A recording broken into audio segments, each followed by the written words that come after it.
আপনি এই সময় এইখানে? কৌশিক ছাড়ল না তুবাকে, বরং চিকন দেহটা টেনে আরো একটু নিজের সাথে মিশিয়ে নিল। গলায় মুখ গুজে রেখে আওড়ালো, আমি খুব ক্লান্ত জান, আই নিড এনার্জি। তাতে আমি কি করব? ঘরে গিয়ে রেস্ট করুন। আমার এনার্জি গোডন তো তুই, একটু এনার্জি দিবি জান। কিভাবে? তুবার চোখে মুখে প্রশ্ন, সেই সাথে চোখে ভয়। এটা তাদের নিজের বাড়ি হলেও এখানে সচরাচর আসা হয় না। নতুন জায়গায় নতুন মানুষও আছে, কেউ দেখে ফেললে খুব বিশ্রী ঘটনা ঘটে যাবে। তুবা চিন্তিত কণ্ঠ শুনে গলা থেকে মুখ তুলল কৌশিক, ভ্রু নাচিয়ে বলল, এত ভয় কেন? এটা নতুন জায়গা, কেউ এসে পড়বে। হুম, কেউ আসবে না। এই মুহূর্তে সবাই যার যার ঘরে বিশ্রাম নিচ্ছে। নিচে ডাকলেও রাত 8টায় খাওয়ার জন্য ডাকবে। এখন সবে সন্ধ্যা 6:30, হাতে এখনো 1.5 ঘন্টা সময় আছে। তবে আমার জন্য 10 মিনিট এনাফ। তুবার মনের সংশয় কিছুটা কমলো, কিন্তু পুরোপুরি গেল না। ঘরের দরজা শুধু চাপিয়ে রাখা, লক করা নয়। চাপানো দরজার দিকে তাকিয়ে তুবা থেমে থেমে বলল, দরজা ওটা বন্ধ করলে ভালো হয় না? তাহলে দ্য অ্যাডাল্ট হাতে করতে ইচ্ছে করবে। তুই কি রাজি হবি? তুবা 2 হাতে মুখ ঢাকলো। এতদিন তাও একরকম ছিল, কিন্তু বিয়েটা হওয়ার পর থেকে লোকটা লাগাম ছাড়া হয়ে গেছে। যখন তখন বেফাঁস কথা বলে ফেলে, যেটা তুবাকে বারংবার লজ্জায় ফেলে দেয়। তুবা কয়েক সেকেন্ড মুখ ঢেকে রেখে হাত সরালো, ফোঁস করে নিঃশ্বাস ছেড়ে বলল, তাহলে কি চান? বললাম তো এনার্জি চাই। আমি কি ধরে রেখেছি আপনাকে, নাকি বারণ করেছি? তুই বারণ করলেও শুনবো না। বলেই তুবার কপালে গাঢ় এক চুম্বনীকে দিল। তুবার ফোলা ফোলা 2 গালে গভীরভাবে ঠোঁটের ছাপ বসিয়ে দিল। তুবা আবেশে চোখ বন্ধ করে নিল। কৌশিক তুবার বন্ধ চোখের পাতায় আলতো করে চুমু খেলো। তুবার কাঁপতে থাকা পাতলা ঠোঁটে আস্তে আস্তে ঠোঁট ছোঁয়ালো। এরপর ওষ্ঠের চুম্বন গাঢ় হলো। শক্ত করে ঠোঁট চেপে ধরে শব্দ করে চুমু খেলো। এরপর তৃপ্তিস্বরে বলল, তোর তো নয়, যেন মধুর খড়ি, একেবারে কড়া মিষ্টি। শুরুটার অর্ধেক এনার্জি এখান থেকে পেলাম। তুবা লজ্জা পেয়ে মুখ ঘুরিয়ে নিল, ঠোঁট কামড়ে ধরে হাসল। কৌশিক তুবার উপর থেকে সরে গেল, সোজা হয়ে শুয়ে 2 হাত ছড়িয়ে ডাকলো, বুকে এত যান, ভেতরটা কেমন যেন খালি খালি লাগছে। তুবা কোনো প্রতি উত্তর করলো না, চুপচাপ বাধ্য মেয়ের মতো এগিয়ে গেল। কৌশিকের সুঠাম দেহের ওপর নিজের ছোটখাটো দেহটা ছেড়ে দিল। বিড়াল ছানার মতো গুটিয়ে রইল বুকে। কৌশিক 2 হাতে আগলে নিল তুবাকে, মাথা চুলে হাত ডুবিয়ে দিয়ে প্রশ্ন করল, এখনো খারাপ লাগছে? তুবা ডানে বামে মাথা নাড়ল, মিনমিন করে জবাব দিল, খারাপ লাগছিল, এখন আপনি কাছে আছেন না, এখন ভালো লাগছে। তাহলে বলছিস আমি তোর ভালো থাকার কারণ? তুবা আরো একটু ঘনিষ্ঠ হলো। কৌশিকের উন্মুক্ত বুকে আঁকিবুকি করতে করতে বলল, শুধু ভালো থাকা হবে কেন, আপনি আমার বেঁচে থাকার কারণ, আমার সুখের চাবিকাঠি আপনি। তুবার উত্তরে কৌশিক খুশি হয়ে গেল। 2 হাতে শক্ত করে জাপটে ধরল তুবাকে, যেন বুকের পাঁজর ভেদ করে ভেতরে ঢুকিয়ে নেওয়ার প্রয়াস। কণ্ঠস্বর আধা রাতে চেয়েও গভীর। আই লাভ ইউ জান। 2 কপোতি যখন একে অপরের সাথে প্রেম বিলাসে ব্যস্ত, ঠিক এমন সময় তুবার ঘরে দরজা ঠেলে ঢুকে পড়ল নীরব। ঢুকতে ঢুকতে বলল, তুবা, রিমিকে একটু ফোন করো তো। বলতে বলতে সামনে তাকাতেই থাও মেরে গেল ছেলেটা। সামনের দৃশ্য দেখে সঙ্গে সঙ্গে পেছন ঘুরে দাঁড়ালো। তুবা হকচকিয়ে উঠে বসে পড়েছে। লজ্জায় কান দুটো গরম হয়ে গেছে মেয়েটার। কৌশিক বিরক্তি নিয়ে উঠে বসলো। ঠাস করে সুইচ টিপে ঘরের লাইট জ্বালালো। হলদেটে লাইটের আলোতে কৌশিকের সুঠাম দেহ এবার স্পষ্ট তুবার দৃষ্টিগোচর হলো। কৌশিক বিছানা থেকে নামতে নামতে ঝটপট টি শার্ট গায়ে জড়িয়ে নিল। এরপর হাত দিয়ে চুলগুলো ঠিক করতে করতে বলল, মানে তোরা ভাই বোন সবগুলো কসম খেয়ে রেখেছিস আমাকে শান্তিতে একটু রোমান্স করতে দিবি না? তোদের জালে আমার ফাঁকা মাঠে অথবা জঙ্গলে গিয়ে বাস করতে হবে, নাহলে আমার ভবিষ্যৎ অন্ধকার। নীরব এই পর্যায়ে ঘুরে দাঁড়ালো। নিজেকে নির্দোষ প্রমাণ করতে নিজের পক্ষে যুক্তি দাঁড় করালো। আমি আবার কখন কোথায় ঝগড়া দিলাম? আমি তো শুধু তুবাকে বলতে এসেছিলাম রিমির সাথে ফোন দিয়ে কথা বলতে। কেন, তোর ফোন নষ্ট নাকি রিমির নাম্বার তোর কাছে নেই? ফোনও ঠিক আছে, নাম্বারও আছে, কিন্তু রিমি আমাকে ব্লক করে রেখেছে। বলতে বলতে নীরবের চোখে মুখে চিন্তা রেশ ছড়িয়ে পড়ল। বিড়বিড় করে আওড়ালো, না জানে কি হচ্ছে ওখানে। আমি নেই, এই সুযোগে যদি রবিন রিমিকে পটিয়ে ফেলে। ভাবতে গায়ে কাটা দিয়ে উঠল নীরবের। তাদের কথোপকথনের এক পর্যায়ে ঘরের দরজা ঠেলে ঢুকলো আরও একজন। খোলা দরজার দিকে তাকিয়ে আচমকা কৌশিকের শান্ত মেজাজ বিগড়ে গেল। আগুন লাল চোখে তাকালো আগত ব্যক্তির দিকে, যেন চোখ দিয়ে জ্বালিয়ে পুড়িয়ে ভস্ম করে দিবে। অপরদিকে তুবারও অন্তরাত্মা কেঁপে উঠল। মনের মধ্যে ভয় দানা বাঁধল। এবার কিছু একটা হবে, পাক্কা কিছু হবে। পুরোনো আমলের কাঠের দরজাটা হাট করে খোলা। চৌকাঠের বাইরে শটান হয়ে দাঁড়িয়ে আছে সিফাত। মুখে তার চমৎকার হাসি, উজ্জ্বল চোখ দুটো সোজা তুবাতে স্থির। সিফাত ঝটপট পায়ে ভেতরে ঢুকল। ঘরে উপস্থিত কৌশিক এবং নীরবকে এক প্রকার উপেক্ষাই করল। তুবার থেকে 2 হাত দূরে এসে থামল। ফট করে পেছনে মুড়িয়ে রাখা হাতটা সামনে মেলে ধরল। সিফাতের হাতে একটা ফুটন্ত পদ্ম ফুল। ফুলটা তুবার দিকে এগিয়ে দিয়ে হাসি মুখে প্রশ্ন করল, কেমন আছো তুবা? অনেক দিন পর দেখা হলো, বেশ বড় হয়ে গেছো। তুবা ভয় ভয় চোখে একবার কৌশিকের দিকে তাকালো। সঙ্গে সঙ্গে অন্তরাত্মা কেঁপে উঠল তুবার। কৌশিক কেমন যেন ভয়ানক দৃষ্টিতে তাকিয়ে আছে। মনে হচ্ছে চোখ দিয়ে জ্বালিয়ে পুড়িয়ে ভস্ম করে দিবে। ওর এমন ভয়ানক লোক দেখে শুকনো ঢোক গিল তুবা। তৎক্ষণাৎ সিফাত আবার বলল, কিছু বলছো না যে? আচ্ছা, ফুলটা নাও। তুমি তো পদ্ম ফুল পছন্দ করো। শুধুমাত্র তোমার জন্য এই ভর সন্ধ্যায় পদ্মবিল থেকে এটা তুলে এনেছি। নাও, ধরো। বলেই ফুলটা এগিয়ে দিল। এই পর্যায়ে তুবা পড়ে গেল মহা বিপাকে। কৌশিক এখানে আসার আগেই শাসিয়ে রেখেছে সিফাতের সাথে যেন সে কথা না বলে। কিন্তু সামনাসামনি একটা মানুষকে উপেক্ষা করবে কিভাবে? এটা কি দৃষ্টিকটু দেখায় না? তুবা ইতস্তত বোধ করলো। মিনমিন করে ছোট্ট করে জবাব দিল, লাগবে না ভাইয়া, আমার আর পদ্ম ভালো লাগে না। আমি তুবা কথা শেষ করতে পারল না। আচমকা দুম করে চাপার শব্দে দেওয়াল কেঁপে উঠল। তুবা চমকে পেছনে ফিরে তাকালো। তাকাতেই চোখ দুটো বিকট আকার ধারণ করলো। কৌশিক সজোরে দেওয়ালে ঘুষি মেরেছে। তুবার সাথে চোখে চোখ পড়তেই কৌশিক হনহন করে ঘর থেকে বেরিয়ে গেল। তুবা অবধির মতো তাকিয়ে রইল শুধু। ঘরে উপস্থিত নীরবা সিফাত অবাক। কি থেকে কি হলো কেউ কিছু বুঝে ওঠার আগেই কৌশিক আবারও ঘরে ফিরে এলো। সেকেন্ডের ব্যবধানে তুবার হাতটা শক্ত করে ধরে নিজের সাথে নিয়ে আবারও ঘর থেকে বেরিয়ে গেল। ঘরে রয়ে গেল হতভম্ব নীরব আর সিফাত। মিনিট খানেক সময় কেটে গেল পিনপত নীরবতায়। নীরবতা ভেঙে সিফাত বলে উঠল, এটা কি হলো? কৌশিক ভাই এমন রেগে গেল কেন? বায়া তোমার উপর রেগে আছে তাই। ফট করে উত্তরটা দিয়ে জিভে কামড় দিল নীরব। ঝোঁকের বশে সত্যটা মুখ থেকে বেরিয়ে গেছে। এবার বাকি সত্য বের হওয়ার আগেই দ্রুত স্থান ত্যাগ করল নীরব। রেখে গেল ভাবনায় মশগুল সিফাতকে। সে বিড়বিড় করে আওড়ালো, সেই ছোটবেলায় একবার ঝামেলা হয়েছিল কৌশিক ভাইয়ের সাথে, সেটাও তুবাকে নিয়ে। সে তো রেগে আমাকে অনেক মেরেছিল, ঘষি দিয়ে নাকটাও ফাটিয়ে দিয়েছিল। তখন থেকে আমার নাকের নকশা বদলে গেছে। তবে মাঝে তো অনেক বছর কেটে গেছে, আমি তো সব ভুলে গেছি। তাহলে এই মানুষটা ভোলেনি কেন? এত প্রোটেক্টিভ হলে ভাইয়াও হয়? আজব। আপন মনে বিড়বিড় করতে করতে ঘর থেকে বেরিয়ে এলো সিফাত। রাতের খাবার খেতে নিচে নেমেছে সবাই। এ বাড়িতে ডাইনিং টেবিল নেই। সাধারণভাবে গ্রামের মানুষ মাটিতে বসেই খায়। আজকে খাওয়ার আয়োজন নিচেই করা হলো। বসার ঘরের মেঝেতে 2 সারি করে লম্বা মাদুর পেতে দিলেন কনকচাপা বেগম। এরপর একে একে সবাই মাদুরে বসে পড়ল। খাবার রান্না এবং পরিবেশনে বাড়ির গিন্নিদের সাহায্য করল শামিমা। সিফাতকে জামাল সাহেব নিজের পাশে বসিয়েছেন। বড্ড আদর করেন তিনি ছেলেটাকে। এই যেমন খাওয়ার ফাঁকে ফাঁকে তিনি সিফাতের পিঠে হাত রাখছেন, ভালো মন্দ খোঁজ খবর নিচ্ছেন। লেখাপড়া কেমন চলে সেটাও জিজ্ঞেস করলেন। সিফাতও মাথা নিচু করে ভদ্রভাবে জবাব দিল। আত্মীয়তার খাতিরে সিফাত মাঝে মাঝে ঢাকায় জামাল সাহেবের সাথে দেখা করতে যায়। তবে বিগত 4 বছরে ছেলেটা একবারও ঢাকায় যায়নি। এজন্য জামাল সাহেবের খোঁজ খবরের লিস্ট বড় হয়েছে। অপর পাশের মাদুরে বসা কৌশিক তীক্ষ্ণ চোখে তাকিয়ে দেখল শুধু।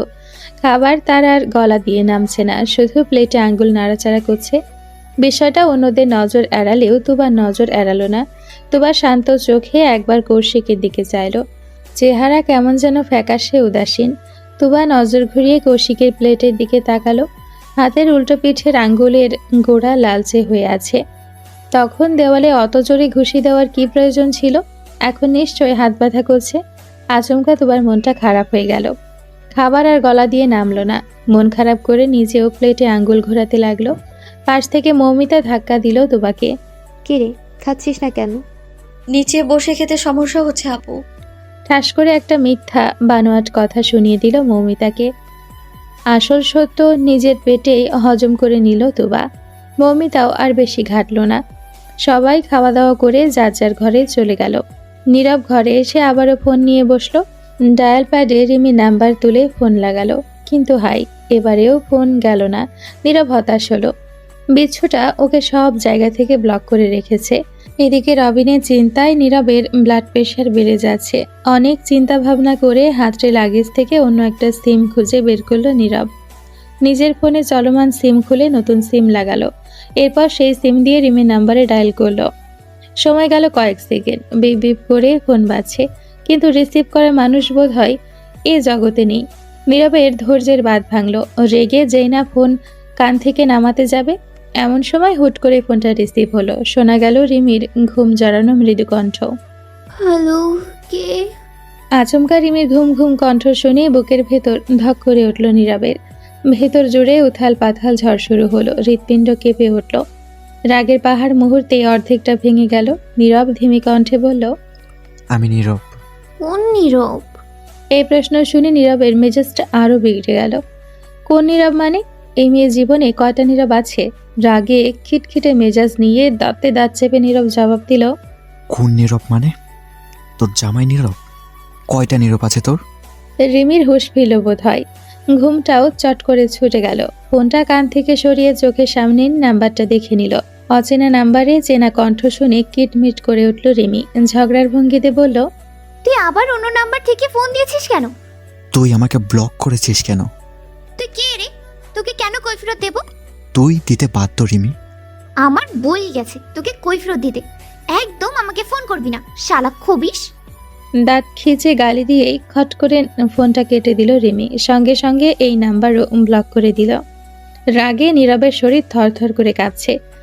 এই নারী জাত খুবই ভয়ঙ্কর। এদের তেল চারদিক থেকে চুইয়ে চুইয়ে পড়ে। কি এমন অন্যায় করেছে নীরব? সেদিন মুখ ফসকে শুধু মোটা বলে ফেলেছিল রিমিকে, ব্যাস এটুকুই। এই রাগে মেয়েটা কথা বলা বন্ধ করে দিয়েছে, সব জায়গা থেকে ব্লক করে দিয়েছে। এটা কি ছেলে মানুষই নয়? নীরবের রাগ বাড়ল।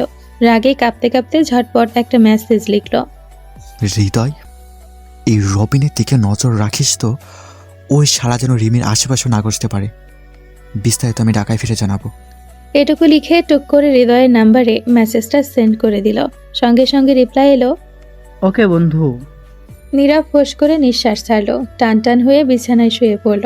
মাথার উপর ঘুরতে থাকা সিলিং ফ্যানের দিকে তাকিয়ে রাগে কিটমিট করতে করতে আওড়ালো, একবার শুধু ঢাকায় ফিরে তোকে আমি দেখে নেব রিমি।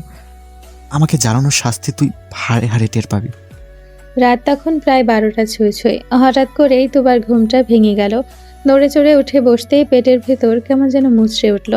তুবা থ মেরে বসে রইল কিছুক্ষণ। তখন কৌশিকের দুঃখ মেলাতে গিয়ে খাবারের দানা পেটে দিতে পারেনি। এখন ভেতর থেকে রাক্ষসে খিদে বলছে, খেতে দে, না হলে তো নাড়ি ভুড়ি খাবো। নিরুপায় হয়ে ফোঁস করে নিঃশ্বাস ছাড়ল তুবা। ভাবলো পানি দিয়ে আজ পেট পূর্ণ করা যাক। ভাবতে ভাবতে উঠে দাঁড়ালো। টেবিলের কাছে গিয়ে আরও একবার হতাশ হলো। জগটা পুরো ফাঁকা। উপায় না পেয়ে ফোনের ফ্ল্যাশ জ্বালিয়ে ঘর থেকে বেরিয়ে আসলো তুবা। উদ্দেশ্য রান্নাঘরে গিয়ে পানি খাবে। ভাবনা মোতাবেক কয়েক কদম এগোতেই দোতলার লম্বা বারান্দায় কাউকে দাঁড়িয়ে থাকতে দেখতে পেল। প্রথমে খানিকটা ভয় পেয়ে গেল তুবা। এই মাঝরাতে অন্ধকারে কে দাঁড়িয়ে থাকতে পারে? কোনো ভূত-টুত নয় তো? তুবা শুনেছে গ্রামে নাকি রাত গভীর হলে ভূতের দেখা মিলে। যদিও তুবা আধুনিক শিক্ষা নিয়ে বড় হওয়া মেয়ে, ভূত-টুতে সে একদম বিশ্বাস করে না। কিন্তু আজ হঠাৎ করেই কেমন যেন মনে ভয় চেপে ধরেছে। হয়তো নতুন জায়গা, তাই ভয় ভয় বুকে পা টিপে টিপে এগিয়ে আসলো তুবা। এতক্ষণ ধরে ফোনের ফ্ল্যাশ নিচের দিকে রেখে এগিয়েছে। বেশ খানিকটা কাছাকাছি এসে তুবা ঠিক করলো এবার লাইটটা সামনের দিকে তাক করবে। কিন্তু কেন যেন সাহসে কুলাচ্ছিল না। যদি ভয়ানক চেহারায় অতি প্রাকৃত কিছু চোখের সামনে ধরা দেয়, তাহলে তো তুবা এখানেই হার্ট অ্যাটাক করবে। দূরে দূরে বুকে ভয় চেপে ফোনটা উঁচু করে ধরল তুবা। সঙ্গে সঙ্গে শুকিয়ে যাওয়া মনে এক ফোঁটা পানির ছোঁয়া পেল যেন। ভয়ে জ্ঞান না হারালেও এবার খুশিতে নির্ঘাত জ্ঞান হারাবে। বারান্দার রেলিং ধরে দাঁড়িয়ে আছে কৌশিক। মাঝরাতে দূরের মাঠে মনোযোগ দিয়ে তাকিয়েছিল। এমন সময় নিজের দিকে লাইটের আলো পড়ায় ঘাড় ঘুরিয়ে পেছনে ফিরে তাকালো। চাঁদের আবছা আলোয় তুবার ভয়ার্ত মুখ স্পষ্ট দেখতে পেল। কৌশিক ঘুরে কিছু বলবে তার আগেই ঝড়ের গতিতে ছুটে এলো তুবা। একটা ছোটখাটো সাইক্লোনের বেগে আছড়ে পড়ল কৌশিকের বুকে। সজোরে বাড়ি খেলো শক্ত বুকের সাথে নরম দেহটা। তুবার বুকের বেগতিক ধুকপোকানি কৌশিক স্পষ্ট টের পেল। সঙ্গে সঙ্গে এক হাতে তুবার কোমর জড়িয়ে ধরল, অন্য হাত রাখলো তুবার থুতনিতে, কণ্ঠে কৌতূহল। কি হচ্ছে জান, এত ভয় পেয়ে আছিস কেন? তুবা জোরে জোরে শ্বাস টানছে, কোনো মতে নিঃশ্বাস নিয়ন্ত্রণে এনে বলল, এমন ভূতের মতো দাঁড়িয়ে আছেন কেন? আমি কত ভয় পেয়েছি জানেন? হার্ট অ্যাটাক হতে হতে হয়নি আমার, ভূত বলে কিছু হয় না বোকা। কিন্তু অশরীরই আছে। কৌশিক তর্কে গেল না, ছোট্ট করে নিঃশ্বাস ছেড়ে বলল, আচ্ছা সরি, ভুল হয়ে গেছে। কিন্তু তুই এত রাতে বাইরে কেন? সঙ্গে সঙ্গে গড়গড় শব্দে তুবার পেট আবারও মুচড়ে উঠল। ভয়ের কারণে খিদের কথা প্রায় ভুলেই বসেছিল। কৌশিক ঠোঁট কামড়ে হাসল। হয়তো তুবার পেটের গড়গড় শব্দ সেও শুনতে পেয়েছে। কৌশিককে হাসতে দেখে তুবা লজ্জায় মাথা নিচু করে নিল। কৌশিক নির্বিশেষ তাকিয়ে রইল কয়েক সেকেন্ড। এরপর তুবার কোমর থেকে হাত সরিয়ে স্বাভাবিক হলো। আলতো করে তুবার হাতটা ধরে বলল, আয় আমার সাথে। কোথায়? কাজ অফিসে কেউ বারবার যায় না, রান্নাঘরে চল, আর কিছু আছে কিনা দেখি। তুবা দাঁড়িয়ে রইল, মিনমিন করে জবাব দিল। খাবার নেই তো? কৌশিক শান্ত চোখে তাকালো তুবার দিকে, মুচকি হেসে বলল, আমার একমাত্র বউকে না খাইয়ে রাখবো না, চল আমার সাথে। সময়টা প্রায় মধ্যরাত। নিকশ কালো অন্ধকারে ঘাপটি মেরে ঝিঝিপোকা ডেকে চলেছে। মাঝে মাঝে দূর থেকে বেওয়ারিশ কুকুরের ডাক ভেসে আসছে। দূরের কোনো ঝোপঝাড়ে বুনো শিয়ালও তাল মিলিয়ে সুর ধরেছে। শুনশান নীরবতা ছিন্ন করে রাতের পাখিও হালকা সুরে ডাকছে। গ্রামগঞ্জে এগুলো নিত্যদিনের ছবি। হুট করে শহর থেকে আগত কেউ মাঝরাতে বাইরে বের হলে পাকা ভয়ে জ্ঞান হারাবে। এ যেমন তুবা ভয়ে মৃদু মন্দ কাঁপছে। দোতলা থেকে নেমে বড় উঠোনটাও যেন পার হতে পারছে না। কৌশিকের একটা বাহু শক্ত করে জাপটে ধরে আছে। কৌশিক যেন বুঝে গেল। চলতে চলতে কদম থামিয়ে দিল। আচমকা চলন্ত কদম থামিয়ে দেওয়ায় হকচকিয়ে গেল তুবা। মাথা তুলে কৌশিকের দিকে তাকালো। মুহূর্তেই কোনো ভাবনা চিন্তা ছাড়াই এক হাতে তুবাকে জড়িয়ে ধরল কৌশিক। শান্ত চোখে তাকালো তুবার ভয়ার্ত মুখে, মৃদু হেসে বলল, ভয় নেই জান, আমি আছি তো। তুবা ঠোঁট ছড়িয়ে হাসল। কৌশিকের বলা এই দুটো বাক্য তুবার বুকে সাহসের পাহাড় গড়ে তুলল। সত্যিই তো, তুবার কিসের ভয়? তার কৌশিক ভাই পাশে থাকতে তাকে কেউ ছুতে পারবে নাকি? কৌশিক কি তার হাত দুমড়ে মুচড়ে ভেঙে দিবে না? এক বুক সাহস নিয়ে তুবা কদম মেলালো কৌশিকের সাথে। সোজা রান্নাঘরে এসে হাতের বাঁধন আলগা করল কৌশিক। তুবাকে ছেড়ে দিয়ে রান্নাঘরে লাইট জ্বালালো। এরপর সূক্ষ্ম নজরে খোঁজাখুঁজি করে দেখলো খাবার কি আছে। আপাতত রান্না করা কোনো খাবার নেই। কনকচাপা বেগমের পুরনো অভ্যেস, খাওয়া শেষে অবশিষ্ট খাবার আশেপাশের অভাবী মানুষদের দিয়ে দেন। আজও তার ব্যতিক্রম হয়নি। কৌশিক ঠোঁট কামড়ে কিছুক্ষণ ভাবলো। ভাবতে ভাবতে তুবার দিকে তাকালো। তুবা বেশ আগ্রহ নিয়ে কৌশিকের দিকে তাকিয়ে আছে। সে আগ্রহ ভরা চোখ দুটো দেখে কৌশিকের বুক চিরে এক দীর্ঘশ্বাস বেরিয়ে এলো। এখন তাকে ঝটপট কিছু রান্না করতে হবে। তার পাশে দাঁড়ানো বলদ তো রান্না করতে পারে না, শুধু খেতে পারে। কি করা যায় ভাবতে ভাবতে কৌশিক বয়াম হাতড়ে পাউরুটির প্যাকেট বের করলো। বয়ামে এক প্যাকেট নুডলসও ছিল। কৌশিকের মুখে এ পর্যায়ে হাসি ফুটে উঠল। ঘাড় ঘুরিয়ে তুবার দিকে তাকালো, দুষ্টুমির ছলে বলল, কি খাবি বল? বাংলার বার্গার, বিদেশি নুডলস, নাকি এই হ্যান্ডসাম ড্যাশিং ছেলে? তুই যেটা চাস সেটাই পাবি। কথাগুলো বলেই কিট মিটিয়ে হাসলো কৌশিক। তুবা লজ্জায় নজর সরিয়ে নিল। এই মাঝরাতে এমন লাগাম ছাড়া কথার কোনো মানে আছে? হাঁসফাঁস করে উঠল তুবা। নজর অন্যদিকে ঘুরিয়ে মিনমিন করে বলল, আপাতত পেটে কিছু একটা চালান করা ফরজ। হ্যান্ডসাম ছেলেটার বিষয় না হয় পরে ভাববো। ইন্টারেস্টিং কিছু মিস করলে।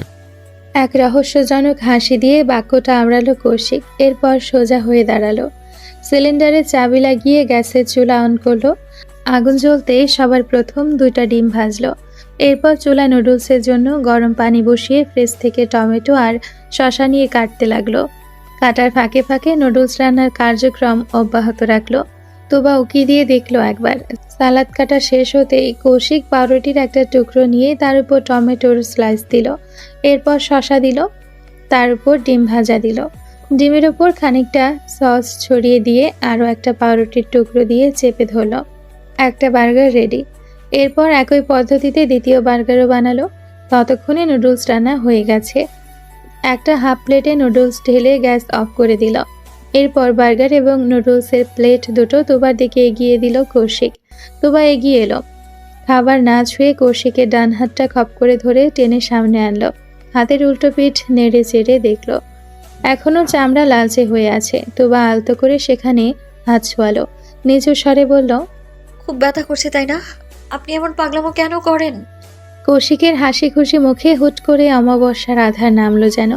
চোখে মুখে আবারও উদাসীনতা ছড়িয়ে পড়ল।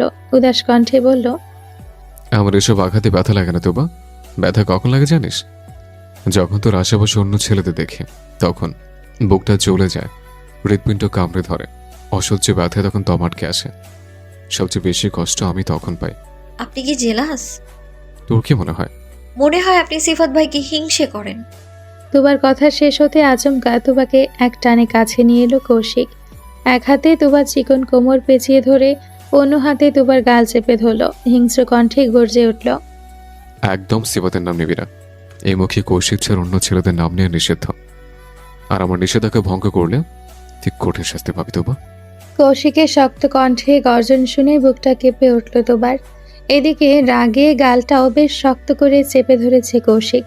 তুবার মনে হচ্ছে চাপ খেয়ে দাঁতগুলো সব একটা একটা করে খুলে মুখের ভেতর জমা হচ্ছে। কৌশিকের হঠাৎ রাগ থেকে বাঁচতে তুবা হুট করে জড়িয়ে ধরল কৌশিককে, একদম শক্ত করে দৃঢ়ভাবে। কৌশিকের বুকের সাথে মাথা রাখতে তুবার কানে ভেসে এলো প্রচণ্ড শব্দে হৃৎপিণ্ডের ধুকপুকানি। বুকের ভেতর হাতুড়ে পেটাচ্ছে কৌশিকের। তুবা বুঝতে পারল এই মুহূর্তে কৌশিক ভালো নেই। সিফাতকে নিয়ে মনে মনে নিজের সাথে দ্বন্দ্বে ভুগছে। তুবা আর ঘাটল না, মাথাটা সামান্য তুলে কৌশিকের বুকে থুতনি ঠেকালো। রাজ্যের সমস্ত সরলতা মুখে ঢেলে মৃদু কণ্ঠে বলল, সরি, আর আপনার অবাধ্য হব না। একদম ওই হ্যাবলাকান্তের সাথে কথা বলবো না আমি। প্লিজ রাগ করে থাকবেন না। তুবার ইনোসেন্ট চেহারা দেখে কৌশিকের মন গলে গেল। চোখ দুটো বন্ধ করে ফোঁস করে নিঃশ্বাস ছাড়ল। ডান হাতে 2 আঙ্গুলে নিজের চোখ চেপে ধরল। এই মেয়েটার ওপর কৌশিক এমনিতেও বেশিক্ষণ রাগ করে থাকতে পারে না। তার উপর এমন ইনোসেন্ট লুক দিলে কেমন লাগে? শরীরে কি কাঁপুনি ধরে না? গভীরভাবে ছুতে মন চায় না?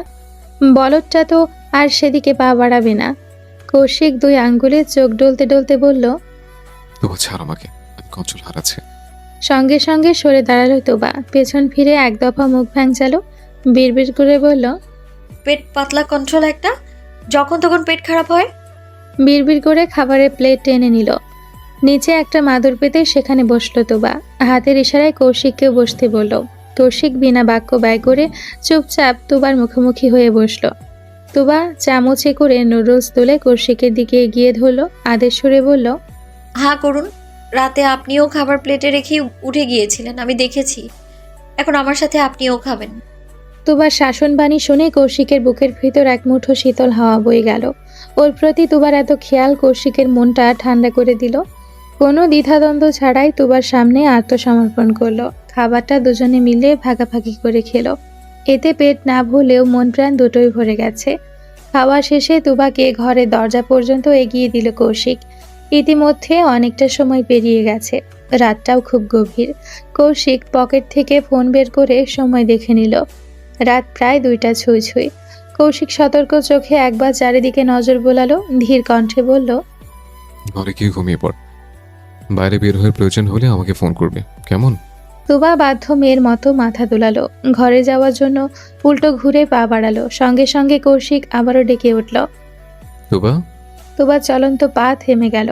ভ্রুকুচকে পেছনে ঘুরল। সঙ্গে সঙ্গে ঝড়ের গতিতে কৌশিক এগিয়ে এলো। তুবা কিছু বুঝে ওঠার আগেই দুম করে ঠোঁটে শক্ত করে চুমু খেলো।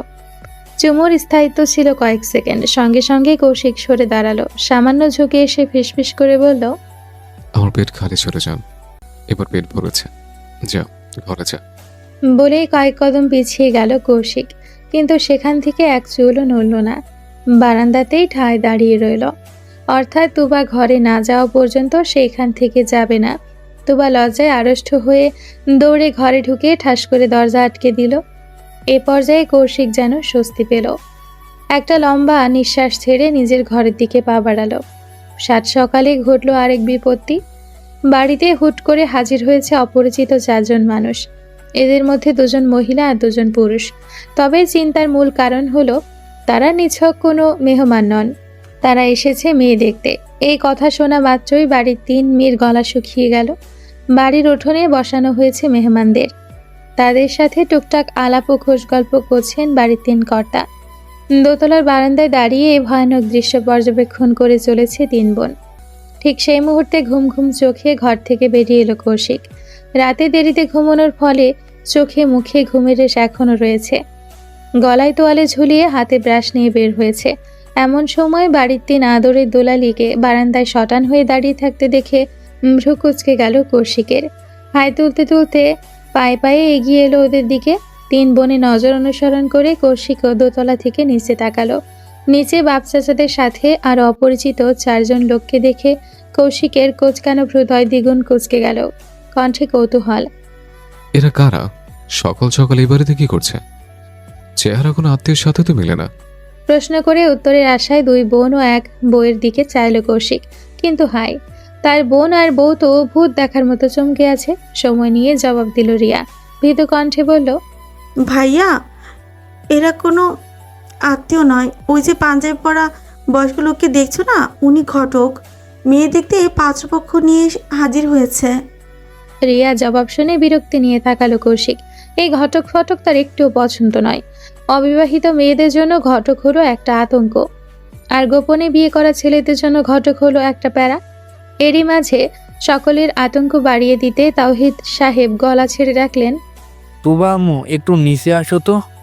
ব্যাস, এই ডাকটুকুই যথেষ্ট ছিল পরিস্থিতি ঘেঁটে দিতে। তাওহিদ সাহেবের ডাক শুনে বুকের ভেতর ধক করে উঠল কৌশিকের। 2 কানে সজোরে বজ্রপাত ঘটল। শরীরে রক্ত টকবক করে ফুটতে শুরু করলো। তাতে দাঁত চেপে তাকালো তুবার দিকে। ওর অবস্থা আরো কাহিল। বেচারি কেমন পাথরের মতো দাঁড়িয়ে ঠকঠকিয়ে কাঁপছে, যে কোনো মুহূর্তে জ্ঞান হারাবে যেন। আতঙ্কিত চোখে ঘাড় ঘোরাতেই কৌশিকের লাল হয়ে যাওয়া চোখের সাথে চোখ মিলল তুবার। কৌশিক শান্ত অথচ গাহিম করা কণ্ঠে বলল, এখান থেকে 1 পাও নড়বে না দেবা। যদি ভুল করে নিচে যাস, আই সোয়ার সবকটাকে জানে মেরে ফেলবো। কৌশিকের গাহিম করা বজ্রে কণ্ঠ শুনে কেঁপে উঠল তোবা। অতিরিক্ত দুশ্চিন্তায় গলা শুকিয়ে এলো মেয়েটার। হৃৎপিণ্ড কয়েকবার সজোরে কেঁপে উঠল। তোবা অসহায় চোখে চাইল কৌশিকের দিকে, এরপর নজর ঘুরিয়ে তাকালো নিচে। দোটানায় দ্বিধাদ্বন্দ্বে পিষে গেল তোবার ছোট্ট মন। তপ্ত শ্বাস বেরিয়ে এলো বুক চিরে। নিরুপায় হয়ে ঠায় দাঁড়িয়ে রইল সেখানেই। এরই মাঝে তাওহিদ সাহেব আরও 2 বার ডেকেছেন মেয়েকে। বাবার ডাকে সাড়া দেওয়ার শক্তিও তোবার দেহে অবশিষ্ট নেই। কৌশিক চোখ পাকিয়ে তাকালো, শক্ত গলায় হিসিস করে বলল, এখান থেকে 1 পাও যেন নড়তে না দেখে। নিচে যাওয়ার চিন্তা তো মাথায় আনবে না। যা হবে আমি দেখে নেব, কিন্তু তোকে যেন পরপুরুষের সামনে দেখতে না পাই। শক্ত কণ্ঠে এক প্রকার শাসিয়ে ধূপধাপ পা ফেলে নিচে নেমে গেল কৌশিক। যাওয়ার পথে পেস্ট লাগানো ব্রাশটাও হাত থেকে ছুঁড়ে ফেলে দিল।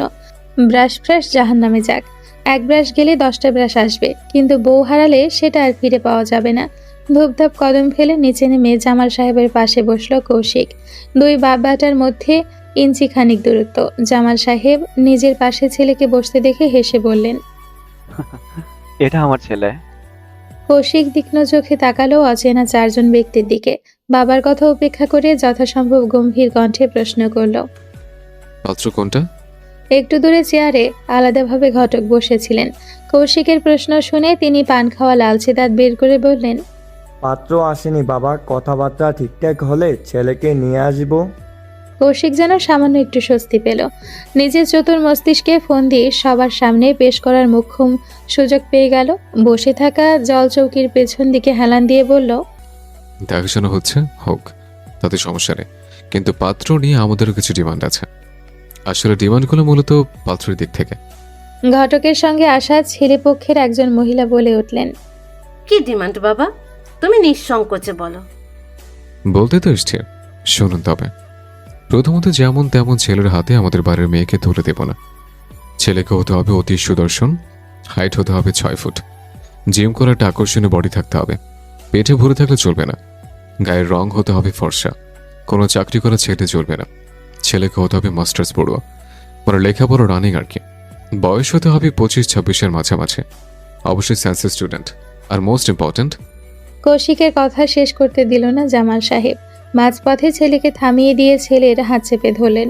ছেলের কানের কাছে মুখ নিয়ে নিচু কণ্ঠে দাঁতে দাঁত চেপে বললেন, পাত্রের ডিমান্ড রাখছো নাকি নিজের নিখুঁত বর্ণনা দিচ্ছ বাপ? কৌশিক একটু চেপে বসলো। বাপের মতোই নিচু স্বরে জবাব দিল। বর্ণনায় কি আমার সাথে হুবহু মিলে গেছে বাবা? তোমার মেয়ের চয়েস তাহলে আমার মতো কেউ। তুমি চাইলে কিন্তু টপ চয়েস হিসেবে আমাকে রাখতে পারো। তোমরা সবাই মিলে বললে আমি অমত করব না। ছেলের এমন আগাগোড়াহীন অবাস্তব কথা শুনে রাগে কেঁপে উঠলেন জামাল সাহেব। ভুলে বসলেন সামনে বসা মেহমানের কথা। ছেলের দিকে তর্জনী তাক করে শাসিয়ে বললেন, একদম আজে বাজে কথা বলবে না, অসভ্য ছেলে। নিজের মায়ের পেটের বোনের ব্যাপারে কেউ এসব মন্তব্য করে? ছি। এ পর্যায়ে কৌশিকের মাথা হ্যাং হয়ে গেল। মায়ের পেটের বোন বাক্যটা মস্তিষ্কে রেড সিগন্যাল দিল। মুহূর্তে ঠিক বুঝে উঠতে পারল না কাহিনী ঠিক কি, পানিগুলো কোন দিক দিয়ে যাচ্ছে। এরই মাঝে জামাল সাহেব আবারও ধমকে উঠলেন। আমার তো মাথায় গরম করে দিল। এই অসভ্য ছেলে জন্ম দিয়েছি আমি? আমার তো বিশ্বাসই হচ্ছে না। বিশ্বাস করো না বাবা, আমি তোমার ছেলে। চুপ, একদম চুপ। আর একটা কথাও তুমি বলবে না। যাও, দূর হও আমার চোখের সামনে থেকে। জামাল সাহেবকে চেঁচাতে দেখে বসা থেকে উঠে আসলেন লুৎফার সাহেব। বড় ভাইয়ের পিঠে হাত বুলিয়ে সান্ত্বনা দিয়ে বললেন, আহ ভাইয়া, শান্ত হ। ছেলেটা সবে ঘুম থেকে উঠে এসেছে, তাই হয়তো আবল তাবল বকছে। মেজ ভাইয়ের কথায় তাল মেলালেন তাওহিদ সাহেবও। সেও মাথা নাড়িয়ে বললেন। কৌশিক মজা করছে ভাইয়া। বলেই কৌশিককে ইশারায় চুপ করতে বললেন। এরপর আবারও গলা ছেড়ে হাঁক ছাড়লেন। তোবা আম্মু, মৌমিতাকে নিয়ে নিচে এসো তো। এই পর্যায়ে কৌশিকের মাথায় দম করে কিছু একটা পড়ল যেন। হতভম্ব হয়ে কয়েক সেকেন্ড সেভাবেই বসে রইল। কৌশিক বুঝতে পারছে না তার ভাবনা পুরো 90 ডিগ্রি ঘুরে গেল কিভাবে। এখানে তাহলে ন্যাটা তার ঘাড়ে না, বরং মৌমিতার ঘাড়ের। ব্যাপারটা বুঝতেই ফোঁস করে নিঃশ্বাস ছাড়ল কৌশিক। জলচৌকির পেছনে হাত রেখে হেলে ঘাড় উঁচিয়ে দোতলায় তাকালো। সঙ্গে সঙ্গে চোখাচোখি হলো মৌমিতার সাথে। বারান্দায় পাথরের মতো দাঁড়িয়ে আছে মৌমিতা, চোখের দৃষ্টি অসহায়। বোনের মুখের এমন দফারফা অবস্থা দেখে দাঁত কিটকিট করে হাসল কৌশিক। ভ্রু নাচিয়ে বোঝালো, এবার এবার কি করবি? আমার পেছনে লাগিস, তাই না? এবার ঠেলা সামলা। বিপরীতে মৌমিতা অসহায় দৃষ্টি নিক্ষেপ করলো। নিঃশব্দে 2 হাত জোর করে ইশারায় বোঝালো, ভাই আমাকে বাঁচা। কৌশিক পাত্তায় দিল না সেই চাহনি, বরং ডোন্ট কেয়ার ভাব নিয়ে বসে রইল। বাপ চাচাদের সাথে তালে তাল মিলিয়ে ডেকে উঠল, মৌ, নিচে তো একটু পরিপাটি হয়ে আসিস। বলতে বলতে সামনে রাখা চায়ের কাপগুলো থেকে একটা কাপ তুলে নিয়ে চুমুক দিল কৌশিক। এখন চায়ের কাপটা কার জন্য রাখা ছিল কে জানে। তখন মৌমিতাকে দেখে চলে গেছে সবাই। কথাবার্তা এখনো ফাইনাল হয়নি। মৌমিতা সকাল থেকে মন খারাপ করে বসে আছে। রাতুল কম করে হলেও 10 বার ফোন দিয়েছে, ভয়ে রিসিভ করেনি মৌমিতা। ছেলেটা এমনিতে মৌমিতাকে বিয়ের জন্য চাপ দিচ্ছে। মৌমিতা পরীক্ষার বাহানা দিয়ে শুধু পিছিয়ে দিচ্ছে। মূলত জামাল সাহেবের ভয়ে বাসায় রাতুলের কথা জানায়নি মৌমিতা। এখন যদি ছেলেটা জানতে পারে মৌমিতার অন্য কারোর সাথে বিয়ের কথা চলছে, তাহলে তো কুরুক্ষেত্র বাঁধিয়ে দিবে। ভীতু মনে বসে বসে দাঁত দিয়ে নখ কাটছে মৌমিতা। এখন মনে হচ্ছে গ্রামে ওর আশায় ভুল হয়েছে। তুবা কিছুক্ষণ মৌমিতার বিছানায় শুয়ে গড়াগড়ি খেল। সকাল থেকে দুপুর গড়িয়েছে। দুপুর গড়িয়ে এখন আবার বিকেল। মৌমিতা ভূতের মতো ঘরে ঘাপটি মেরে বসে আছে। তুবা কয়েকবার ডাকলো, কিন্তু তেমন সাড়া পেল না। শেষে বিরক্ত হয়ে উঠে বসলো তুবা। মৌমিতার আশা না করে ঘর থেকে বেরিয়ে গেল। দুপুরে খাওয়া দাওয়ার পর সবাই ভাত ঘুম দিয়েছে, এখনো কেউ ওঠেনি। এদিকে তুবার চোখে ঘুম নেই। গ্রামটা ঘুরে দেখার জন্য মন আনচান করছে। আজ থেকে আবার গ্রামের সবচেয়ে বড় মেলা শুরু। সপ্তাহব্যাপী চলবে সেই মেলা। সবাই হয়তো ভুলেই বসেছে মেলার কথা। তুবা অধৈর্য হয়ে পা বাড়ালো কৌশিকের ঘরের দিকে। অন্যান্য দিনের মতো আজকেও ঘরের দরজা খুলে রাখা। তুবা আগে পিছে না তাকিয়ে সরাসরি ঘরে ঢুকে পড়ল। পুরো ঘর জুড়ে আবছা অন্ধকার। জানলা দরজা সব চাপিয়ে দিয়ে ঘুমোচ্ছে কৌশিক। তুবা গুটি গুটি পায়ে এগিয়ে গেল জানালার কাছে। আস্তে করে জানালার একটা পাল্লা খুলে দিল। সঙ্গে সঙ্গে ঘরে এক মুঠো আলো এসে ছড়িয়ে গেল। তুবা ঘাড় ঘুরিয়ে তাকালো। কৌশিকের ঘুমন্ত মুখ এবার স্পষ্ট উন্মুক্ত। এলোমেলো চুলগুলো কপাল জুড়ে ছড়িয়ে আছে। চিকন নাকটা তীরের ফলার মতো উঁচু হয়ে আছে। তুবা ঠোঁট কামড়ে হাসলো। পা টিপে টিপে এগিয়ে এলো। বিছানার কাছাকাছি এসে পাকা মেঝেতে বসে পড়ল। গালে হাত রেখে কিছুক্ষণ তাকিয়ে থাকলো ঘুমন্ত কৌশিকের মুখের দিকে। তাকিয়ে রইল নির্বিশেষ। ভেতর জুড়ে শীতল হাওয়া ছড়িয়ে পড়ল তুবার। এই মুখে কিছু একটা আছে যা তুবার মনে আঁচড় কেটেছে সেই ছোটবেলায়। তখন থেকে কৌশিককে দেখতে মন চায় তুবার। এই দেখার স্বাদ যেন মেটে না। তুবা ঘরের মধ্যে কিছুটা এগিয়ে এলো, হাতের তর্জনী আঙ্গুল দিয়ে কৌশিকের এলোমেলো চুলগুলো সরিয়ে দিল। আঙ্গুল ঘোরাতে ঘোরাতে নিচের দিকে নামলো। প্রথমে কপাল, এরপর লম্বা নাক, এরপর ঠোঁট। ঠোঁট ছাড়িয়ে থুতনিতে আঙ্গুল নিয়ে আসলো। খোঁচা খোঁচা দাড়িগুলো তুবার নরম আঙ্গুলে বিঁধে গেল। আচমকা কৌশিক ভূতের মতো চোখ মেলে চাইল। হুট করে কৌশিক চোখ খোলা চমকে উঠল তুবা।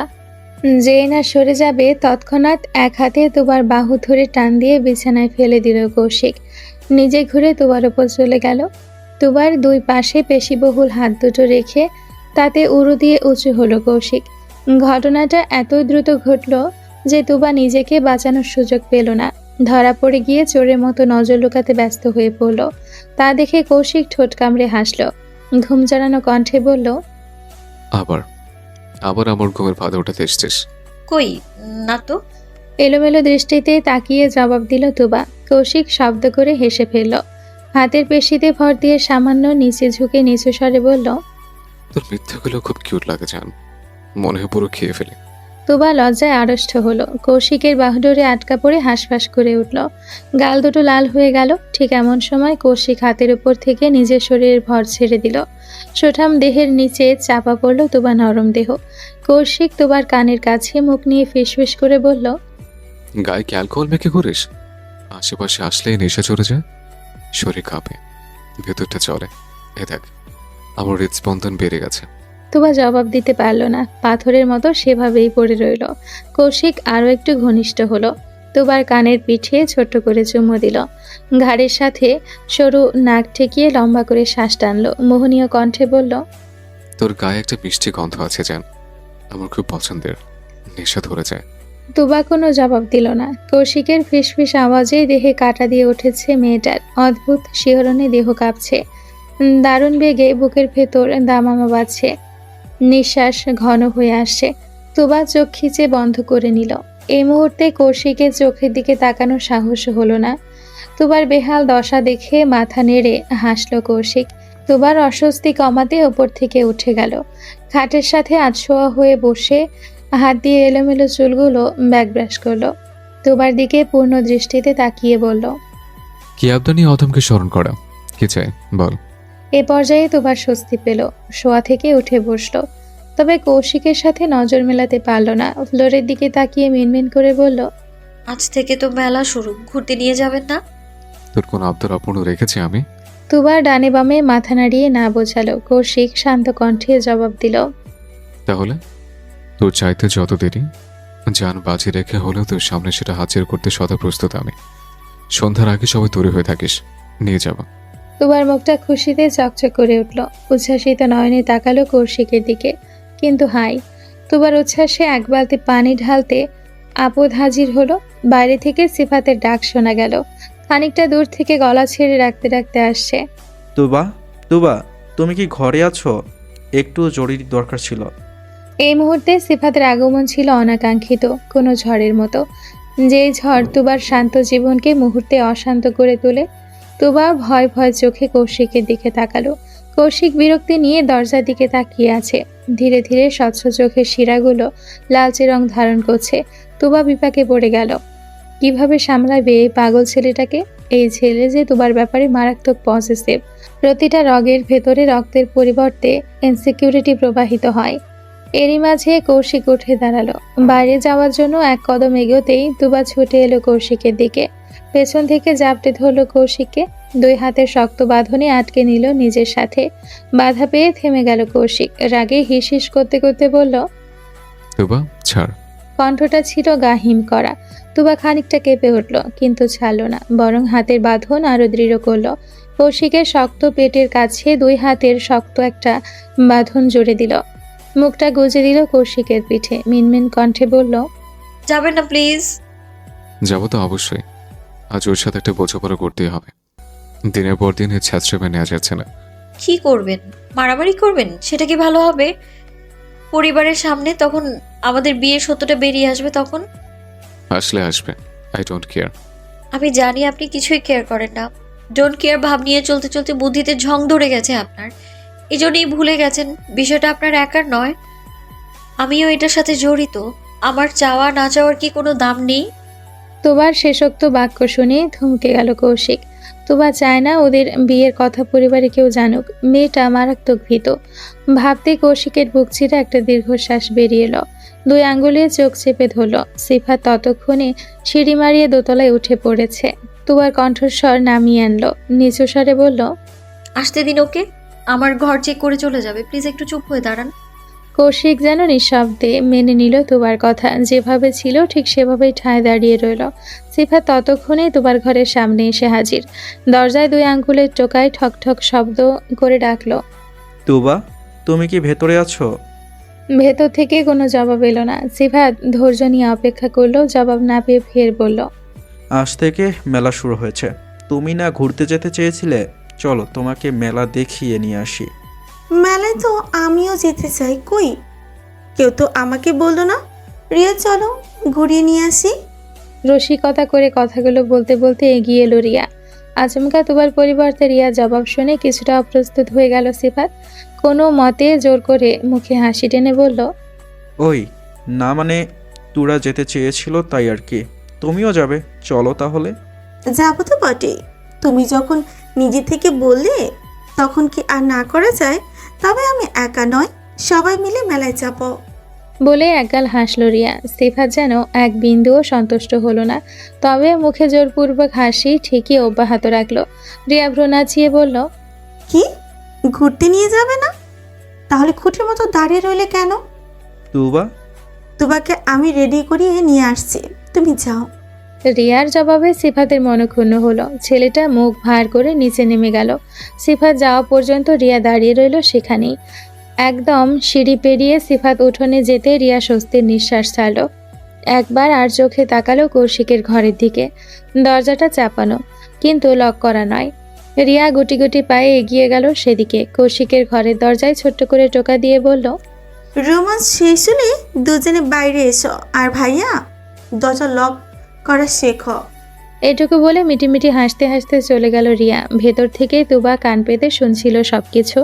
বারান্দায় ফাঁকা হতেই ফোঁস করে নিঃশ্বাস ছাড়ল।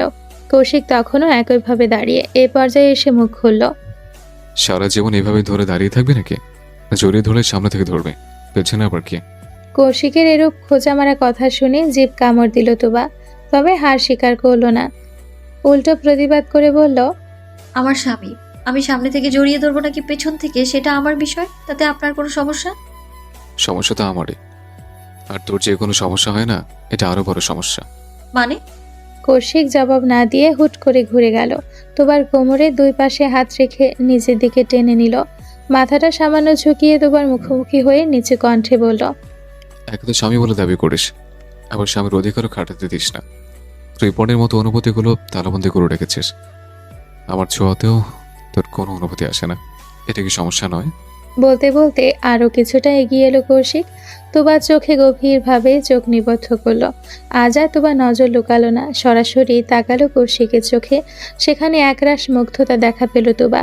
এই মুগ্ধতার শেষ সীমা তোবা খুঁজে পায় না। কি আছে ওর মধ্যে যার জন্য এই ছেলেটা এত পাগলামি করে? তোবার গলা ধরে এলো, চোখ দুটো ছলছল করে উঠল। ধরা গলায় বলল, তো কেন ভালোবাসেন আমায়? ভালোবাসার কি কারণ থেকে হয়? তাহলে তুই বল, তুই কেন আমাকে ভালোবাসিস? আপনি আমার খুশির কারণ, তাই। আপনি আশেপাশে থাকলে দুঃখ আমায় ছুঁতে পারে না, এই জন্যই ভালোবাসি আমি আপনাকে। কৌশিক সঙ্গে সঙ্গে কোনো জবাব দিল না। কয়েক সেকেন্ডের জন্য চুপ হয়ে গেল। তোবার ডাগর 2 চোখে কয়েক পল নির্বিশেষ তাকিয়ে রইল। সেই নীরবতার স্থায়িত্ব হলো কয়েক সেকেন্ড। এর পরপরই নীরবতা ভেঙে কৌশিক মোহনীয় কণ্ঠে বলল, নির্দিষ্ট কারণ থাকলে যে একসময় প্রেমের সমাপ্তি ঘটবে জান। আমার থেকে ভালোবাসার নির্দিষ্ট কোনো কারণ নেই, আর না আছে আমার ভালোবাসার কোনো সীমারেখা।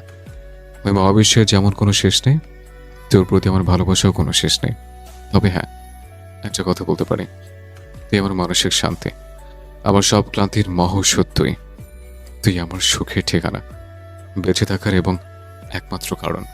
তুবার চোখ থেকে টুপটাপ করে কয়েক ফোঁটা অশ্রু গড়িয়ে পড়ল। কান্নার দাবটে গলা ধরে আসলো। অত্যাধিক খুশিতে চোখের অশ্রু বাঁধন ছাড়া হলো। শরীরের সর্বোচ্চ শক্তি দিয়ে জড়িয়ে ধরল কৌশিককে। মুখ গুজে দিল কৌশিকের প্রশস্ত বুকে। নীরব চোখে জল ভিজিয়ে দিল কৌশিকের বুকের একাংশ। কৌশিক হাসল। নিজের সাথে শক্ত করে জড়িয়ে নিল তুবাকে। এক হাত তুবার চুলে আলতো করে ডুবিয়ে দিল। দুষ্টুমির ছলে বলল, তোকে কাঁদতে দেখলে কিন্তু আমার প্রেম প্রেম পাই যান। আদর দিয়ে কান্না থামাতে ইচ্ছে করে, যেমন তেমন আদর নয়, অ্যাডাল্ট আদর। এবার বল, তুই থামবি নাকি আমি আদর করা শুরু করব? তুবার সঙ্গে সঙ্গে ছিটকে দৌড়ে সরে গেল। লজ্জায় আড়ষ্ট হয়ে নজর নামিয়ে নিল। হাঁসফাঁস করে উঠল বুক। এই ছেলেটা সেকেন্ডে সেকেন্ডে তুবাকে লজ্জা দেয়। লজ্জা দিতে দিতে কবে জানি মেরে ফেলে মেয়েটাকে। এই অতি লজ্জা থেকে বাঁচতে তুবা পালানোর পায়তারা করলো। ঘর থেকে বের হতে পা বাড়ালো। সঙ্গে সঙ্গে ডেকে উঠল কৌশিক। তুবা শোন। ছুটতে গিয়েও থেমে গেল তুবা। কোনো পরিস্থিতিতেই কৌশিকের ডাক উপেক্ষা করতে পারে না মেয়েটা। এই যেমন আজও পারল না। চলন্ত কদম থামিয়ে ঘুরে দাঁড়ালো। সঙ্গে সঙ্গে দুবার ওষ্ঠের ওপর এক অতর্কিত হামলা চালালো কৌশিক। হুট করে ওষ্ঠে ওষ্ঠ ছুঁয়ে দিল। কয়েক সেকেন্ডের সময় নিয়ে শব্দ করে চুমু খেলো ওষ্ঠে এবং সঙ্গে সঙ্গে ছেড়ে দিল কৌশিক। বাঁকা হেসে বলল, এবার যা। তুবার এক সেকেন্ডও দাঁড়ালো না। দুই হাতে গাল চেপে ছুটে বেরিয়ে গেল ঘর থেকে। সময়টা গোধূলি লগ্নের শেষ ভাগ। ধরণীতে নেমে এসেছে ঘোর অমানিশা। চারিদিকে থই থই অন্ধকার। আধারিয়া রাতের বুক চিরে পাশাপাশি হাঁটছে কৌশিক তুবা। একে অপরের হাত ছুঁই ছুঁই। সুঠাম দেহি কৌশিকের পাশে তুবা একটা পুতুল যেন। কৌশিকের কাঁধ থেকে ইঞ্চিখানিক লম্বা তুবা। তবুও যেন দুজনকে একসাথে বড্ড বেশি মানায়। দূর থেকে এই বিরল দৃশ্য দু চোখ ভরে দেখল মৌমিতা। সচরাচর পরিবারের ভয়ে ওরা দুজন আলাদাভাবে ঘুরতে যাওয়ার সুযোগ পায় না। আজ যেন মোক্ষম সুযোগ পেয়েছে একাকী সময় উপভোগ করার। মৌমিতা প্রশান্তির শ্বাস টানল। এমনিতে দুই ভাই বোনের মধ্যে যতই ঝগড়া হোক না কেন, তবে রক্তের টান আলাদা একটা জিনিস। তার উপর দুজন যমজ। এ জগতে দুই ভাই বোনের অস্তিত্ব একসাথে তৈরি হয়েছে। মায়ের পেটে একসাথে বেড়ে উঠেছে। দুনিয়াতে আগমনও ঘটেছে একসাথে। এজন্য ঝগড়া বিবাদ যতই হোক, একে অপরের মন বোঝা দুজনের জন্য চুটকির ব্যাপার। অপরদিকে সিফাতকে বগলদাবা করে রেখেছে রিয়া। সেই বাড়ি থেকে শুরু করে এখন পর্যন্ত নিজের সাথে আটকে রেখেছে। কিছুতেই ছেলেটাকে তুবার আশেপাশে ঘেঁচতে দিচ্ছে না। রিয়া যেন পণ করে রেখেছে, ওর ভাই বোনের মাঝে এই কাবাবের হাড্ডিকে ঢুকতে দিবে না। তার জন্য যুদ্ধ করতে হলে করবে। প্রয়োজনে হাতা খুন্তি নিয়ে যুদ্ধে নামবে রিয়া। তবুও তার লাভবার্ড ভাই বোনের মাঝে তৃতীয় কেউ এলাও না। সিফাত বেচারা অসহায় ভঙ্গিতে রিয়ার সাথে পা মেলাচ্ছে শুধু। মনে মনে ভাবছে কিভাবে রিয়াকে ফাঁকি দিয়ে পালানো যায়। গ্রামের মেলায় আলাদা একটা সৌন্দর্য আছে।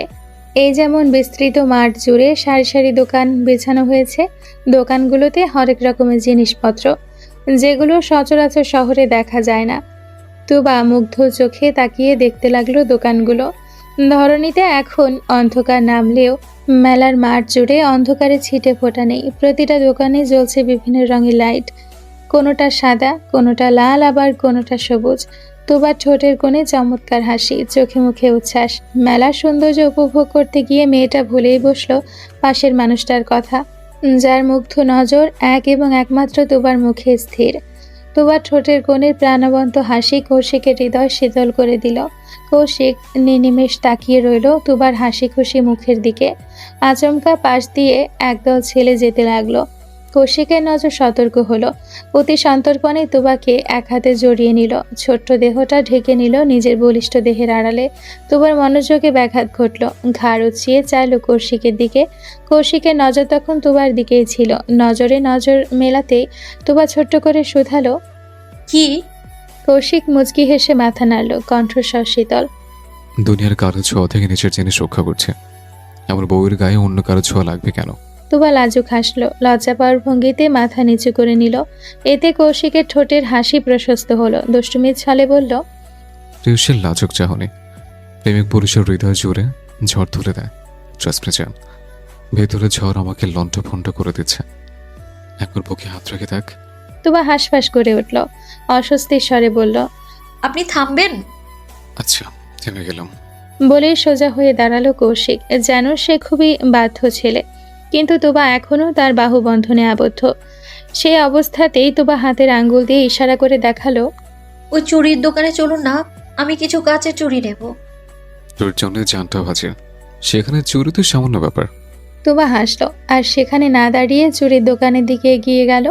মাটিতে বেছানো মাদুরে মুঠো মুঠো কাচের চুড়ি, হরেক রঙের চুড়িগুলো যে কারো নজর কাটতে যথেষ্ট।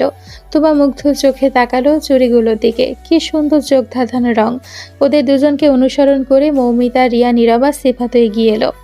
3 বোন মিলে হামলে পড়লো চুড়ির ওপর। তুবা গাঢ় নীল রঙের দুমুঠো চুড়ি নিয়ে হাতে পরে দেখলো, কিন্তু তুবার চিকন চাকন হাতে কোনো চুড়ি ঠিক ফিট হচ্ছে না।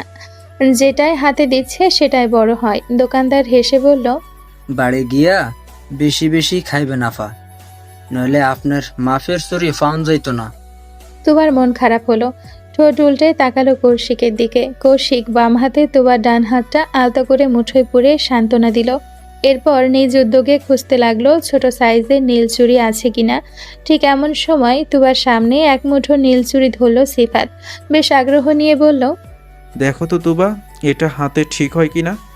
মুহূর্তেই তুবার চোখ দুটো বড় বড় হয়ে গেল। সঙ্গে সঙ্গে ঘাড় ঘুরিয়ে তাকালো কৌশিকের দিকে। এতে যেন দেহের শক্তি ফুরিয়ে এলো তুবার। কৌশিকের চোয়াল শক্ত হয়ে গেছে, 2 হাতের পেশি ফুলে উঠেছে, কপালের মাঝে শিরাও জেগে উঠেছে। তুবা আটকে উঠল। কৌশিককে থামাতে যাবে তার আগেই কৌশিক হুট করে সিফাতের কলার চেপে ধরল। কেউ কিছু বুঝে ওঠার আগে সজোরে ঘুষি বসালো সিফাতের নাক বরাবর। সঙ্গে সঙ্গে নাক দিয়ে রক্ত বেরিয়ে গেল। সিফাত ব্যথায় মৃদু আর্তনাদ করে উঠল। মুহূর্তের মধ্যে একটা ছোটখাটো ঝড়ের সৃষ্টি হলো যেন। কৌশিকের আকাশ সমান রাগ, চারিদিকে প্রখর উত্তাপ ছড়ালো। বাম হাতের মুঠোয় সিফাতের কলার চেপে ধরে নাক বরাবর আরও একটা ঘুষি মেরে দিল কৌশিক। দ্বিতীয়বার ঘুষিতে সিফাতের নাক দিয়ে রক্ত বের হতে লাগলো। হ্যাংলা পাতলা দেহটা এক হাতেই কিছুটা উঁচু করে ফেলেছে কৌশিক। বেচারা পায়ের আঙ্গুলে ভর দিয়ে দাঁড়িয়েছে, কণ্ঠে আতঙ্ক। আশ্চর্য, আমাকে মারছেন কেন কৌশিক ভাই? বলতে বলতে আরো 2টো ঘুষি পড়ল সিফাতের চোয়াল বরাবর। ভয়ে তটস্থ হয়ে থরথরিয়ে কাঁপছে তুবা। কৌশিক মারাত্মক রাগী সেটা তুবা জানে, কিন্তু এর আগে কখনো সচোখে মারপিট করতে দেখেনি তুবা। হুট করে কৌশিকের আহিন রূপ তুবাকে ভেতর থেকে গুলিয়ে দিয়েছে। অবস্থা বেগতিক দেখে মৌমিতা ছুটে গেল ওদের দিকে। কৌশিককে ধরে টেনে সরিয়ে দিল সিফাতের থেকে। ছাড়া পেতে মাটিতে ছিটকে পড়ে গেল সিফাত। ইতিমধ্যে ছেলেটার অবস্থা কাহিল। হঠাৎ আক্রমণে নিজেকে বাঁচানোর সুযোগ পায়নি। ক্রমাগত ঘুষিতে নীরের দেহটা নেতিয়ে পড়েছে। মৌমিতা শরীরের সর্বোচ্চ শক্তি দিয়ে ধরে রেখেছে কৌশিককে। তবেই সুঠামদেহী একটা পুরুষকে কোনো মেয়ের পক্ষে ধরে রাখা কি সম্ভব? একদমই না। তবুও মৌমিতা আপ্রাণ চেষ্টা করছে নিজের ভাইকে সংযত করার। ঠিক সেই মুহূর্তে গর্জে উঠল কৌশিক, মৌ, ছাড় আমাকে। একদম না, অনেক বাড়াবাড়ি করে ফেলেছিস ভাই। বাড়িতে তুল কালাম কাণ্ড ঘটবে। যার নামে যাক বাড়ি, আই ডোন্ট কেয়ার, কিন্তু এই শালাইকে আজ আমি বুঝিয়ে ছাড়বো আমার জিনিসের দিকে নজর দিলে পরিণাম কি হয়। ভাই না।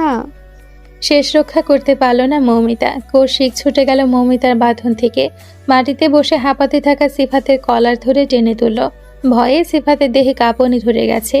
একেই তো কৌশিক ওর চেয়ে বয়সে বড়, তার উপর স্বাস্থ্যের দিক থেকেও সিফাত চুনোপুটি। সে কি আর এমন দৈত্য দানবের সাথে লড়াই জিততে পারে? এরই মাঝে কৌশিক সিফাতের কলার চেপে ধরে আরও একটা ঘুষি মেরে হুঙ্কার ছাড়ল, সহজ কথা সহজভাবে বুঝিস না, তাই না? ওকে, শেষবারের মতো বোঝাচ্ছে, আমার তোবার থেকে 10 হাত দূরে থাকবে। এই মাপের যদি 1 ইঞ্চি এদিক সেদিক হয়, কসম জানা মেরে ফেলবো তোকে। সিফাত কথা বলার ভাষা হারিয়ে ফেলল। ভয়ে উত্তেজনায় বোধ জ্ঞান লোপ পেল। মৌমিতা অতিষ্ঠ ভঙ্গিতে কপাল চাপড়ালো। আশেপাশে তাকিয়ে দেখলো লোকজন জড়ো হয়ে গেছে। উপায় না পেয়ে হতভম্ব হয়ে দাঁড়িয়ে থাকা নীরবকে উদ্দেশ্য করে চেঁচিয়ে উঠল, বলেদের মতো দাঁড়িয়ে দেখছিস কি বেয়াদব? ওদের থামা, আজ বাবা আমাদের কঠিন শাস্তি দেবে। মৌমিতার ধমক শুনে স্বাভাবিক হলো নীরব। ছুটে গেল কৌশিককে ছাড়াতে। একই সাথে সম্বিত ফিরে পেল তুবাও। এতক্ষণ পাথর হয়ে জমেছিল। হুঁশ ফিরতেই নীরবের সাথে সাথে তুবাও ছুটল। সোজা দুজনের মাঝে গিয়ে দাঁড়ালো তুবা। ধাক্কা দিয়ে সিফাতকে সরিয়ে দিল। ছেলেটা ধাক্কা খেয়ে আবার রচিত হয়ে পড়ে গেল মাটিতে। তুবা 1 সেকেন্ডও সময় ব্যয় করলো না, সঙ্গে সঙ্গে জড়িয়ে ধরল কৌশিককে, একদম শক্ত করে শরীরের সর্বোচ্চ শক্তি দিয়ে। ভীতু মুখটা লুকালো কৌশিকের বুকে। ভয়ের কণ্ঠে আওড়ালো, প্লিজ প্লিজ থেমে যান কৌশিক ভাই, প্লিজ থামুন, আমার খুব ভয় করছে। কৌশিক থমকালো, চমকালো, চোখের দৃষ্টি নত হলো। বুকের সাথে লেপ্টে থাকা তুবার দেহের কম্পন স্পষ্ট টের পেল। অতিমাত্রায় ভয়ে ঠকঠকিয়ে কাঁপছে মেয়েটা। তবুও ভয়ের সাথে লড়াই করে থামাতে এসেছে কৌশিককে। কৌশিক হকচকিয়ে গেল, ভুলে বসলো মারামারির কথা। তুবাকে ভয়ে কাঁপতে দেখে মস্তিষ্ক এলোমেলো হয়ে গেল। টেনে তুবার মুখটা নিজের বুক থেকে তুলল কৌশিক, কাঁপা কাঁপা কণ্ঠে বলল, এই এই যান, তাকে আমার দিকে। তোমাকে ভয় পাচ্ছিস কেন? আপনি মারপিট করছেন কেন? তুবার গলা কাঁপছে, সেই সাথে তাল মিলিয়ে কাঁপছে ছোট্ট দেহটাও। কৌশিক লম্বা করে শ্বাস টানলো, রাগটা কোনো মতে গিলে নিল। থরথরিয়ে কাঁপতে থাকা তুবাকে এক হাতে আগলে নিল, নরম কণ্ঠে বলল, সরি জান, ভুল হয়ে গেছে। তো সামনে আর কোনোদিন মারপিট করবো না, প্রমিস। পরপরই কৌশিক সিফাতের দিকে তাকিয়ে তর্জনী তাক করে শাসিয়ে বলল, লিসেন, লাস্ট ওয়ার্নিং, আমার তোবার থেকে দূরে থাকবে। ব্যাস, শেষ কথা এতটুকুই ছিল। এরপর এক হাতে দুবাকে আগলে ধরে সেখান থেকে চলে গেল কৌশিক। পেছন পেছন মৌমিতা আর রিয়াও ছুটল। রয়ে গেল কেবল মন ভাঙা প্রেমিক সিফাত আর নীরব। ছেলেটা চোখটা ছলছল করছে। ওর আর বুঝতে বাকি নেই কাহিনী কি। কৌশিক দুবার মধ্যে যে প্রেমজনিত সম্পর্ক আছে সেটা এবার সিফাতের কাছে স্পষ্ট। তবে অনুভূতির মৃত্যুতে বড্ড জ্বলছে বুকটা। সেই মুহূর্তে নীরব হাত রাখলো সিফাতের কাঁধে, নিচু কণ্ঠে বলল, যেটা তোমার নয় সেটা নিয়ে আর ভেবো না সিফাত। ভাই হিসেবে পরামর্শ দিচ্ছি, তুবাকে ভুলে যাও। ও অন্য কারো ব্যক্তিগত সম্পদ। বিপরীতে মৃদু হাসল সিফাত। সেই হাসিতে এক বুক ব্যথা প্রকাশ পেল, কণ্ঠটাও ব্যথাতুর। তুমি কখনো ভালোবেসেছো নীরব? যেদিন কাউকে ভালোবাসবে সেদিন বুঝবে। এটুকু বলেই ধীরে সুস্থে পা বাড়ালো বাড়ির দিকে। নীরব নির্বিশেষ তাকিয়ে রইল সদ্য মন ভাঙা প্রেমিকের দিকে। ঠোঁটের কোণে ফুটে উঠল তাচ্ছিল্যের হাসি। নীরব বিড়বিড় করে আওড়ালো, তোমার কষ্ট একটু হলেও বুঝি সিফাত। ভালো যে আমিও কাকে বাসি। আমার ভালোবাসার একতরফা। ওই নিষ্ঠুর মানবী পদে পদে কষ্ট দিয়ে আমাকে। আজ 3 দিন তার সাথে কথা নেই, যোগাযোগ নেই। মনের মধ্যে সবসময় হারানোর ভয় ধাপিয়ে বেড়াই, কিন্তু কিছু করতে পারি না। তুমি আমাকে ভালোবাসা বোঝাচ্ছ? আপন মনে বিড়বিড় করলো নীরব। তার বুকের হাহাকার না কেউ শুনল আর না কেউ বুঝলো। নীরব উদাস চোখে আকাশ পানে তাকালো। রাতের স্বচ্ছ আকাশে তাকিয়ে প্রতিজ্ঞা করলো, তোকে আমি ছাড়বো না রিমি। ঢাকায় একবার ফিরতে দে। খুব খারাপ কিছু আছে তোর ভাগ্যে। আমাকে ইগনোর করা তোর উচিত হয়নি। এবার তুই শাস্তি পাবি, কঠিন শাস্তি। বাড়ি ফিরে সওয়াল জবাব শুরু। সিফাতের এমন বেহাল দশা দেখে আহাজারি করে কান্নাকাটি শুরু করে দিয়েছেন শামীমা বেগম। তার স্বামীও বেশ বিচলিত। ছেলেকে বেশ কয়েকবার জিজ্ঞেস করেছেন এসব কিভাবে হলো, কিন্তু সিফাত নিরুত্তর। কেমন যেন অনুভূতিহীনের মতো চুপচাপ বসে রয়েছে। নাকের অবস্থা বেজায় খারাপ, অনবরত রক্ত ঝরছে। ছেলেটার থেকে কোনো জবাব না পেয়ে আঁচল দিয়ে ছেলের নাক চেপে ধরলেন শামীমা। কৌশিক আরাম করে চেয়ারে বসে চা খাচ্ছে। সামনে কি হচ্ছে না হচ্ছে সেদিকে তার কোনো হেলদোল নেই। ভাবটা এমন যেন কিছুই হয়নি, সবকিছু স্বাভাবিক। ছেলের এমন গাছাড়া ভাব সহ্য হলো না জামাল সাহেবের। তিনি তেতে উঠে বললেন, তুমি এমন শান্ত হয়ে বসে আছো কেন? বলবে কি ওর এই অবস্থা কি করে হলো? ভুল রাস্তায় পা বাড়িয়েছিল, স্লিপ করে পড়ে গেছে, ফলাফল ওরই হাল। একদম গাছাড়া ভাব নিয়ে জবাব দিল কৌশিক। নিজের কথা শেষ করে আবারও চায়ের কাপে চুমুক দিল। ভাবটা এমন যেন এই মুহূর্তে চা খেতে না পারলে ভূমিকম্পে বাড়িঘর ভেঙে যাবে। তাই বাড়ি বাঁচাতে তার চা খাওয়া আবশ্যক। জামাল সাহেবের এখানেই আপত্তি। ছেলের এই দায়সারা ভাবসাব তিনি মোটেই মানতে পারেন না। মনে মনে রাগ নিয়ে পূর্বের তুলনায় দ্বিগুণ গর্জে উঠলেন, এটা কোনো জবাব হলো? তুমি ছিলে কি করতে? তুমি থাকতে ছেলেটার এই অবস্থা কি করে হলো? আমি কি করতাম? কি করতে মানে? ওদের মধ্যে সবার বড় তুমি। তোমার ভরসায় আমি ছেড়েছিলাম সবাইকে। ওদের সুরক্ষা কি তোমার দায়িত্ব ছিল না? আমি কোনো বাচ্চা অ্যাডপ্ট নেই বাবা, যেটা দায়িত্ব পালন করব। এখানে সবাই ম্যাচিওর। যদি সিফাতের জায়গায় তোমার বোনের মধ্যে কেউ হতো তাহলে তাহলে কি এমন কথা বলতে? আমার বাড়ির মেয়েদের গায়ে হাত দিয়ে কেউ সেখান থেকে বেঁচে ফিরতে পারবে না বাবা। মেয়ের সেখানে পুঁতে রেখে দেব। শান্ত কণ্ঠে জবাব দিল কৌশিক। জামাল সাহেব এবার বেজায় খেপে গেলেন। মনে মনে প্রস্তুতি নিলেন ছেলেকে আচ্ছা মতো কিছু কথা শোনাবেন। ভাবনা মোতাবেক তর্জনীয় ছেলের দিকে তাক করলেন, তবে শাসানোর আর সুযোগ পেলেন না। তার আগে কৌশিক খালি কাপটা টি টেবিলে রেখে উঠে দাঁড়ালো। লম্বা লম্বা পা ফেলে সিঁড়ির দিকে যেতে যেতে বলল,